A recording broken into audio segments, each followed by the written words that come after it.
नमस्कार। टुडे हिमाचल में आपका बहुत बहुत स्वागत है। आइए शुरू करते हैं हिमाचल से जुड़ी हुई आज की कुछ ताजा फटाफट खबरें। लेकिन उससे पहले आप हिमाचल के किस जिले से ये चैनल देख रहे हैं हमें कमेंट करके जरूर बताएं। और साथ ही अगर आप चैनल पर नए हैं तो चैनल को सब्सक्राइब जरूर करें। हिमाचल के लाखों कर्मचारियों पेंशनर्स को राहत, इसी महीने नकद मिलेगा एरियर। हिमाचल प्रदेश के लाखों कर्मचारियों को संशोधित वेतनमान का एरियर इसी महीने में नकद मिलेगा। शनिवार को अतिरिक्त मुख्य सचिव वित्त प्रबोध सक्सेना ने कार्यालय आदेश जारी किए। सरकार की ओर से जारी अधिसूचना के अनुसार संशोधित वेतनमान के एरियर का भुगतान सरकारी कर्मियों को नकद मिलेगा। ग्रुप ए, बी, सी के कर्मियों को 50,000 और डी श्रेणी के कर्मियों को 60,000 रुपए तक का एरियर नकद मिलेगा। ये एरियर 1 जनवरी 2016 से लेकर 31 दिसंबर 2021 तक दिया जाएगा। उन सरकारी कर्मचारियों को संशोधित वेतन एरियर का कोई भुगतान नहीं होगा जिन्होंने न्यूनतम 15% की वृद्धि के माध्यम से संशोधित वेतन के निर्धारण का विकल्प चुना है। किन्नौर की ऊंची चोटियों पर हल्की बर्फबारी, शिमला में बूंदाबांदी। हिमाचल प्रदेश के जनजातीय जिले किन्नौर की ऊंची चोटियों पर शनिवार सुबह हल्की बर्फबारी हुई। जिले के कई क्षेत्रों में दिन भर रुक रुक कर बारिश का दौर जारी रहा। राजधानी शिमला में शनिवार को बादल छाए रहे। शाम 5 बजे शहर में बूंदाबांदी हुई। प्रदेश के अन्य क्षेत्रों में मौसम साफ रहा। मौसम विज्ञान केंद्र शिमला ने रविवार को भी बारिश के आसार जताए। 21 सितंबर तक मौसम खराब बना रहने का पूर्वानुमान है। हिमाचल प्रदेश में उपभोक्ताओं को अब आंखें स्कैन कर मिलेगा डिपो में राशन। मंत्री ने बताई बदलाव की वजह। हिमाचल प्रदेश के खाद्य और नागरिक आपूर्ति मंत्री राजेंद्र गर्ग ने कहा कि राशन के डिपो में अंगूठा लगाने से लोगों को राहत मिलेगी। बुजुर्गों को अंगूठा लगाने में दिक्कत आ रही थी, उनकी उंगलियां स्कैन नहीं हो पा रही और राशन लेने में दिक्कत हो रही थी। इसे दूर करने के लिए नया सॉफ्टवेयर तैयार किया जा रहा है। इससे आंखें स्कैन कर राशन दिया जाएगा। शीघ्र ही इसे डिपो में शुरू कर दिया जाएगा।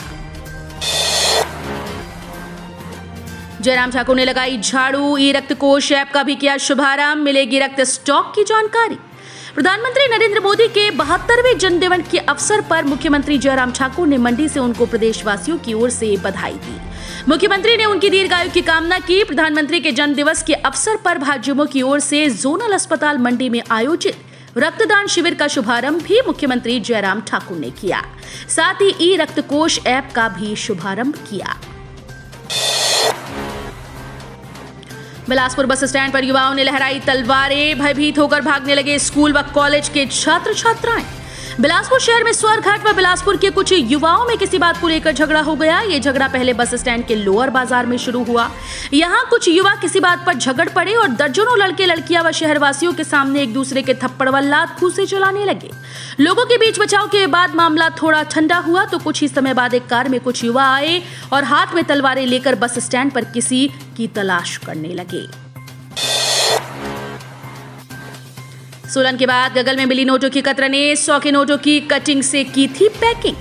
हिमाचल प्रदेश में अनार की पेटियों नोटों की कतरनें मिलने के मामले थम नहीं रहे। पहले जिला कुल्लू के भुंतर और फिर सोलन में नोटों की कतरनें मिली थी। इसके बाद अब जिला कांगड़ा में गगल में भी कतरनें मिलने का मामला सामने आया। गगल में भी इस नोटों की कतरनें मिलने से अफरा तफरी मच गई। गगल के एक सब्जी विक्रेता बलवीर चौधरी ने बताया कि शनिवार सुबह उन्होंने जब सप्लाई से आए हुए अनार की पेटी खोली तो पैकिंग नोटों की कतरन से की गई थी। बड़ी बात यह है कि पूरी पेटी को 100 रुपए के नोट की कतरन से पैक किया था। इन दिनों अनार की सप्लाई जिला कुल्लू से आती है। रामलाल ठाकुर का इस्तीफा कांग्रेस की आंतरिक कलह का नतीजा। मुख्यमंत्री जयराम ठाकुर ने कहा कि वरिष्ठ कांग्रेस नेता रामलाल ठाकुर का उपाध्यक्ष पद से इस्तीफा देना विपक्ष की आंतरिक कलह का नतीजा है। उन्होंने कहा कि आज कांग्रेस पार्टी में हर तीसरा नेता मुख्यमंत्री बनने के लिए तैयार है, जिससे पार्टी के वरिष्ठ नेताओं का गुस्सा फूट रहा है।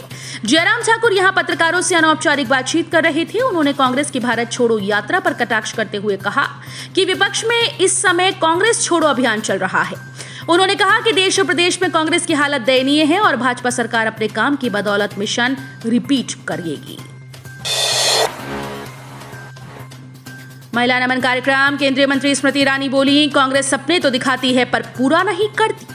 केंद्र में मोदी सरकार और हिमाचल में जयराम सरकार ने मिलकर राज्य की समग्र प्रगति को गति देने के लिए बहुत अच्छा काम किया। ये बात शनिवार को केंद्रीय महिला और बाल विकास मंत्री स्मृति ईरानी ने दत्तनगर में आयोजित महिला नमन कार्यक्रम में कही। उन्होंने कहा कि 30 साल बाद रामपुर को संस्कृत कॉलेज मिला। इसके अलावा भाजपा सरकार ने रामपुर में उप तहसील दी। उन्होंने कहा कि लंबे समय से चली आ रही संस्कृत कॉलेज की मांग को भाजपा सरकार ने इस कार्यकाल में पूरा किया है। रामपुर में केंद्रीय मंत्री स्मृति ईरानी के खिलाफ लगे गो बैक के नारे, कांग्रेस ने दिखाए काले झंडे। हिमाचल प्रदेश के शिमला जिले के रामपुर पहुंची केंद्रीय मंत्री स्मृति ईरानी के खिलाफ कांग्रेस कार्यकर्ताओं ने गो बैक के नारे लगाकर विरोध किया। कांग्रेस कार्यकर्ताओं ने तेल, गैस और खाद्य सामग्री की रेट लिस्ट वाले पोस्टर और काले झंडे दिखाकर केंद्रीय मंत्री के खिलाफ जमकर नारेबाजी की। शनिवार सुबह 8 बजे से ही कांग्रेस कार्यकर्ता NH5 जीरो पॉइंट में जुटना शुरू हो गए थे।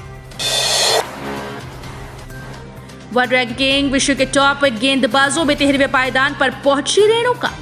कॉमनवेल्थ खेलों में पहली बार शामिल महिला क्रिकेट में सबसे अधिक विकेट हासिल करने वाली हिमाचल की बेटी रेणुका ने अब T20 गेंदबाज की वर्ल्ड रैंकिंग में टॉप 20 में जगह बना ली है। रेणुका सिंह टॉप 20 गेंदबाजों में 612 अंकों के साथ इस समय 13वें स्थान पर पहुंच गई। गेंदबाजी का ऐसे ही प्रदर्शन जारी रहा तो वो दिन दूर नहीं जबकि वो टॉप 3 T20 गेंदबाजों में शामिल हो जाएंगी।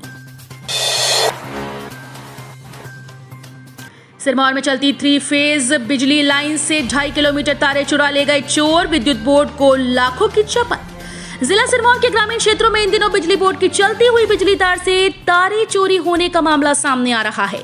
जिला सिरमौर के विद्युत उपमंडल सराहा में बुधवार रात को बाग पशोक से टिकरी उठाऊ पेयजल योजना की 3 फेज लाइन के 1.5 किलोमीटर बिजली लाइन की तारे चोरी हो गए। इसके बाद वीरवार रात को कंगर घाट से नई तक 1 किलोमीटर सिंगल लाइन चोरी कर ली गई। हिमाचल में 15,000 फीट से अधिक ऊंचे रूट्स पर बिना अनुमति ट्रैकिंग करने पर रोक। हिमाचल प्रदेश के कुल्लू जिले के 6 ट्रैकिंग रूट्स पर ट्रैकर 15,000 फीट से अधिक ऊंचाई पर बिना अनुमति ट्रैकिंग नहीं कर सकेंगे। इस संबंध में जिला प्रशासन ने आदेश जारी कर दिए।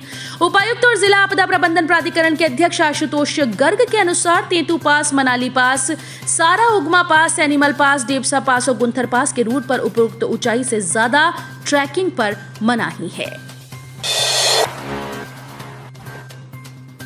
NDRF से हिमाचल को 200 करोड़ की अंतरिम राहत जारी। केंद्र सरकार ने राष्ट्रीय आपदा प्रतिक्रिया निधि के तहत हिमाचल को 200 करोड़ की अंतरिम सहायता राशि जारी कर दी है। इससे प्रदेश में प्राकृतिक आपदा से हुए नुकसान की भरपाई की जाएगी। मुख्यमंत्री जयराम ठाकुर ने इस मदद के लिए प्रधानमंत्री नरेंद्र मोदी और गृह मंत्री अमित शाह का आभार जताया। तो ये थे हिमाचल प्रदेश से जुड़े हुए आज के ताजा तरीन समाचार। उम्मीद करते हैं आपको जरूर पसंद आए होंगे। थोड़े से भी पसंद आए हो तो चैनल को सब्सक्राइब और वीडियो को लाइक करना बिल्कुल ना भूलें।